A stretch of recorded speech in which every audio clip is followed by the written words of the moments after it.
Queridos irmãos, a paz do Senhor Jesus Cristo. Quantos estão felizes aqui nessa noite? Tem alguém feliz entre nós aqui? Graças a Deus. Queridos, abra sua Bíblia, livro de Jeremias, capítulo de número 31. Enquanto você procura, eu quero estar mais uma vez agradecendo a Deus pela vida de cada um de vocês, que o Senhor continue abençoando ricamente. Estamos em um início de campanha e certamente Deus já está trabalhando entre nós. O Espírito do Senhor tem total liberdade dentro dessa casa para trabalhar conforme Ele deseja nesse ambiente. Não estamos sozinhos. Não estamos aqui sozinhos. A presença do nosso Pai está aqui e o Senhor já está se manifestando entre nós aqui nessa noite. Tenha certeza, meus irmãos, que daqui até o término dessa campanha, se prepare para você prestar um culto de ação de graça pelo que Deus está fazendo. Se prepare, porque o nosso Deus, Ele vai te surpreender ainda dentro dessa campanha. É como foi dito, não é uma simples campanha, é uma direção de Deus. E quando Deus direciona, é porque Ele faz e o nome dEle é glorificado. 31, verso de número 16. Eu quero ser bem objetivo naquilo que o Senhor colocou ao meu coração, mas eu quero ser um instrumento de Deus para vocês. Quero me permitir que Deus use a minha vida como instrumento para liberar algo sobre a igreja, uma palavra sobre o teu coração. Observe rapidamente se tem alguém que está sem a Bíblia do seu lado. Eu costumo falar, diante da modernidade, da tecnologia, muitos colocam no celular, não traz, mas observe, dá uma carona para esse irmão aí do lado, se ele não trouxe a Bíblia. Tem hora que as pessoas saem correndo do trabalho, não dá tempo. Vamos lá, amém? Assim diz o Senhor: contenha o seu choro e as suas lágrimas, pois o seu sofrimento será recompensado. Vou repetir, é o verso de número 16. Assim diz o Senhor: contenha o seu choro e as suas lágrimas, pois o seu sofrimento será recompensado, declara o Senhor. Eles voltarão da terra do inimigo, por isso há esperança para o seu futuro, declara o Senhor. Seus filhos voltarão para a sua pátria. Feche a sua Bíblia ainda com as mãos erguidas para o altar. Você tem liberdade para pedir ao Espírito Santo e dizer para Ele: Pai, eu preciso ouvir a Tua voz. Diga isso. Pode ser melhor, é a sua oração nesse momento. Pai, eu preciso ouvir a Sua voz. Senhor, nós estamos dentro da Tua casa, Senhor. Este ambiente é um ambiente sobrenatural. Apesar, Senhor, meu Pai, de estarmos muito cansados, outros debaixo de lutas e de problemas, mas nós decidimos vir buscar ao Senhor. E nessa noite, Pai, ninguém vai sair daqui sem aquilo que o Senhor preparou para a vida dela. Pai, alguns vieram de longe e o Senhor já preparou a casa, o ambiente já está propício. E que esta palavra produza em nossa vida, Senhor, aquilo que o homem não pôde produzir até hoje, aquilo que a medicina não pôde fazer até hoje, aquilo, Senhor meu Pai, que ninguém conseguiu fazer, a Tua palavra pode fazer aqui nessa noite. Então, Pai, se depender de glória a Deus e aleluia, nós vamos estar aqui para glorificar ao Teu nome. Se depender de exaltarmos ao Senhor, nós vamos te exaltar. Se depender de dizer alguma coisa para o Senhor, nós vamos dizer: glória ao nome do Senhor. Exaltado é o nome do Senhor. Bendito é o Senhor que está entre nós. Então, se for por barulho de glória, Senhor, nós vamos te dizer: vem, Senhor. Diga para Ele: vem, Senhor. Vem, Senhor. Faz o impossível. Faz o impossível. Nós te amamos em nome de Jesus. Glórias a Deus. Aleluia, irmão.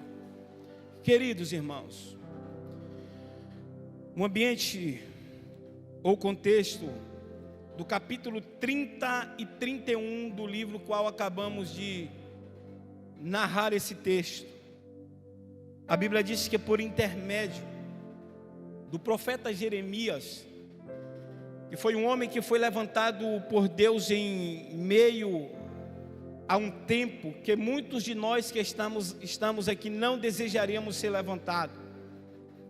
A história diz no capítulo de número 1 do próprio livro de Jeremias, que Deus escolhe a este homem, Deus separa este servo do Senhor para um ministério árduo, onde ele vai profetizar, não só em meio ao cativeiro babilônico, mas também antes do início. E as palavras que foram ditas pelo profeta Jeremias foram palavras que certamente alguns de nós não desejaríamos falar. Quando nós vamos olhar por todo o livro a qual nós estamos contextualizando, nós vamos ver que o livro de Jeremias em si nos falam de momentos difíceis, de lutas, pois a Bíblia vai nos mostrar que Israel está vivendo um período de cativeiro babilônico, e esse cativeiro é fato e precisa ser dito, que foi um dos instrumentos que Deus usou para trazer o seu povo, ou para atrair o seu povo novamente para a sua presença, pois o povo estava distante de Deus. E por intermédio desse cativeiro, a qual o Senhor permite o povo ir, Deus não só permitiu ao povo ir, mas durante todo o cativeiro também Deus cuidou dos seus filhos.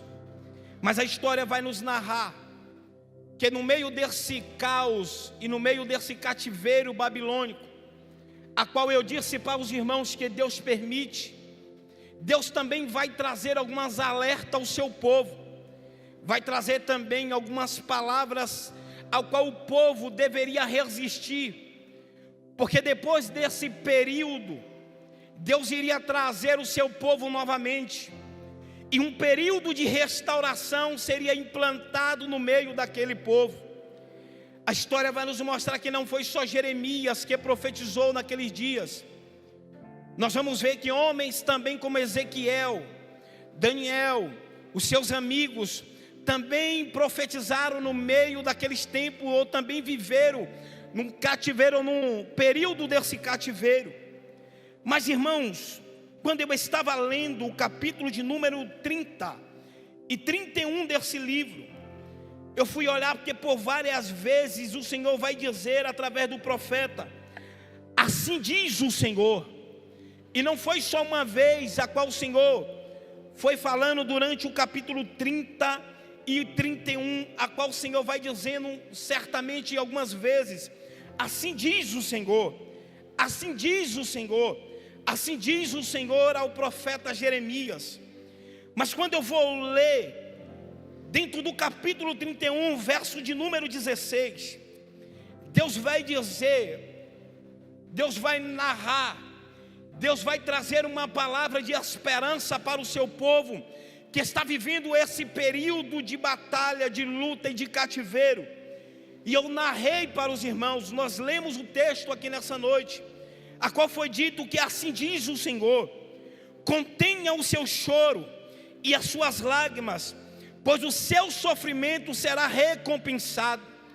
Logo quando eu li isso aqui, isso começou a martelar dentro do meu coração, porque quem é aquele que estamos vivendo em meio aos problemas, que pode chegar para alguém e dizer: contenha as suas lágrimas, pois o seu futuro, pois os dias que estão por vir, eu vou mudar? Irmãos, A gente pode até falar para alguém que está vivendo em meio aos problemas, em meio às lutas: contenha o seu choro, contenha as suas lágrimas.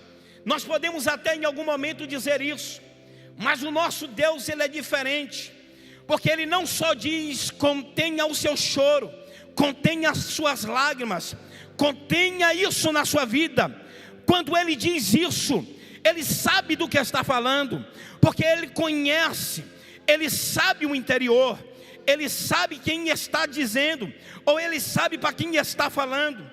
E Deus, quando Ele diz: contenha as suas lágrimas, Ele não fala da boca para fora.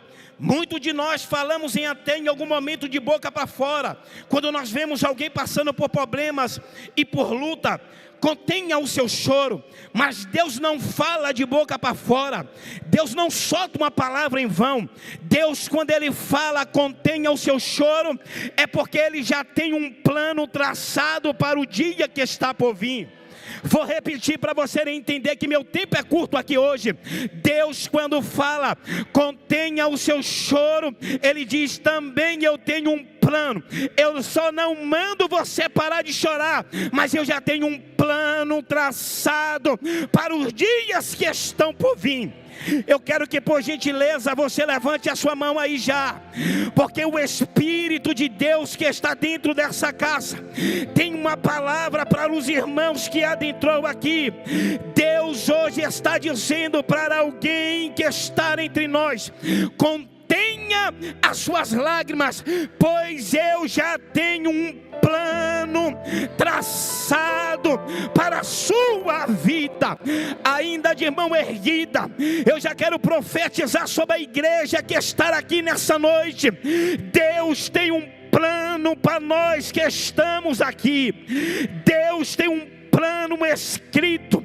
Um homem escreve e erra, um homem projeta e falha, mas Deus, quando diz eu tenho um plano, nenhuma palavra dele cai por terra, nada fica fora do alcance, nenhuma palavra é tirada. E eu venho como instrumento de Deus para profetizar: se prepare, porque ainda antes do término dessa campanha, Deus está dizendo: eu tenho um projeto para realizar, eu tenho um projeto para cumprir, eu tenho um projeto para executar. Ah, irmão, se você está entendendo isso aí, comece a glorificar o nome dele. Diga alguma coisa para ele. Alguém escreve mas erra, mas Deus não erra. Alguém diz mas não cumpre, mas Deus é aquele que diz e cumpre. Alguém diz que vai fazer, mas deixa de fazer, mas Deus não. Ele tem um plano.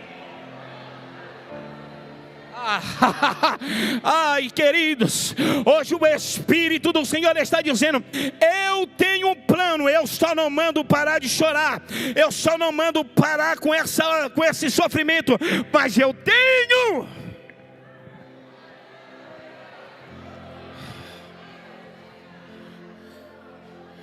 Eu não sei o que é que vai acontecer ainda antes do término dessa campanha,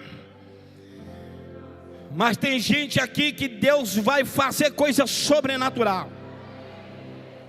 Tem gente que está aqui entre nós, que está vivendo situações como aqueles dias, e o Senhor já está dizendo para você: eu tenho um plano traçado para a sua vida, eu tenho um plano traçado para você.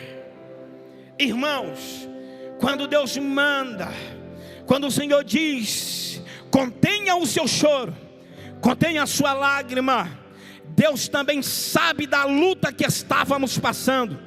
Deus conhece o nosso passado, Deus sabe da luta que estamos passando durante um tempo. E nessa noite, o Senhor te trouxe aqui para te dizer: Ele sabe das lutas que você está enfrentando, Ele sabe dos problemas que entra ano e sai ano, e você está vivendo ano após ano diante dessas dificuldades. Deus conhece como tem sido os anos passados.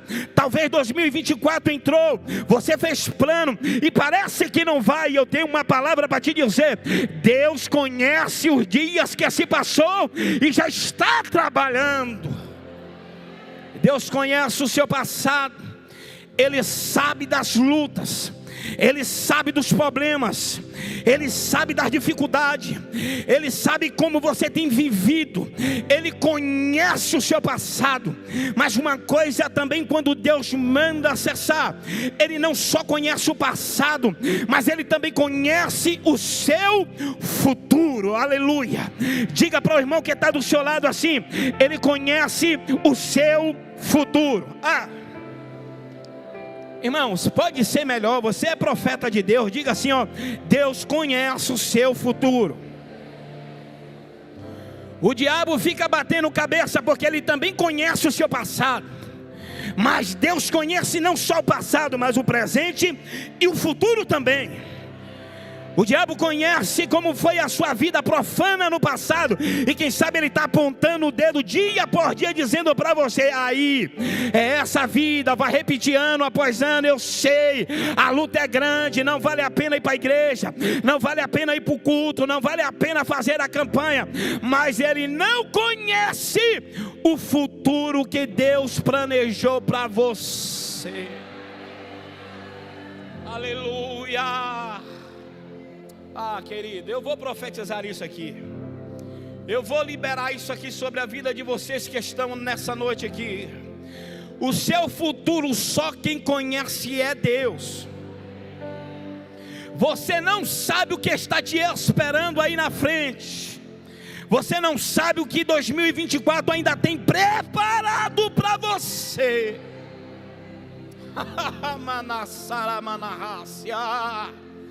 Você não sabe o que é que Deus ainda vai fazer na sua vida. Você não sabe qual é o projeto para a sua casa. Você não sabe, você até planejou. A gente planeja tudo. Aqueles que são mais calculistas, que vai tudo para o papel, a gente coloca, a gente traça, a gente planeja, e não está nada errado quanto a isso. Você deve fazer. Mas se Deus querer mudar tudo isso para dizer: eu vou fazer maior, eu vou fazer muito mais do que as suas expectativas. É Deus que pode fazer tudo isso. É Deus que pode traçar o seu futuro.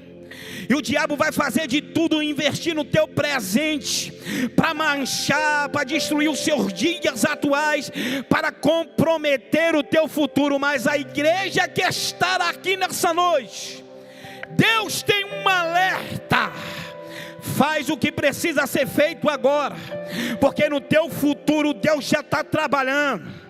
Faz o que precisa ser feito hoje. O que já foi no passado já era, irmão. Só o diabo que fica acusando, mas Deus não fica trazendo o teu passado à tona para te apontar. Isso é coisa do diabo, apontar o seu passado. E deixa eu abrir um parênteses aqui. Jesus pode te perdoar aqui nessa noite. Esse dedo apontado do inimigo para você, dizendo para você que você não merece estar aqui, que você não merece estar na presença de Deus, só porque você errou no passado, irmão, é coisa do inimigo. Deus está dizendo para você: o seu passado já era, e o teu futuro pertence a Ele. Deus não só manda você parar de chorar, mas Ele conhece, Ele tem um plano. Ele conhece o seu passado, Ele conhece o seu presente, Ele conhece o seu futuro. E uma palavra para nós finalizarmos aqui: Ele tem um tempo de restauração para a sua igreja. Eu vou correr aqui, ouça o que o Senhor está dizendo. Verso de número 12 do próprio capítulo de número 31. Irmãos, esse capítulo é tremendo. Verso de número 12, ele diz assim: eles virão e cantarão de alegria nos altos de Sião, ficarão radiantes de alegria pelos muitos bens dados pelo Senhor. O cereal, o vinho novo, o azeite puro, as crias das ovelhas e das vacas serão como um jardim bem regado, e não mais se entristecerão. O tempo de restauração de Deus, Deus vai trabalhar em 3 áreas da tua vida. Primeira área, Deus vai restaurar o cereal na tua vida. Não entendeu? Irmão, tem gente que não pegou isso aqui. Deus vai restaurar algumas áreas, e uma dessas áreas, Deus vai restaurar o cereal na sua vida. E a Bíblia, quando vai dizer de cereal, a Bíblia está dizendo de providência. Na vida financeira, na casa, no projeto de casa, nas finanças, nos projetos que Deus envolveu dentro da tua casa, Deus está dizendo para nós que está aqui: eu tenho um projeto de restauração na sua vida financeira, no projeto que eu instituí para a tua empresa, para os teus negócios.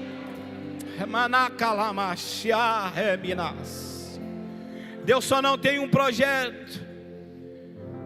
Como Deus vai restaurar não só o cereal, mas o vinho novo não vai mais faltar na tua casa.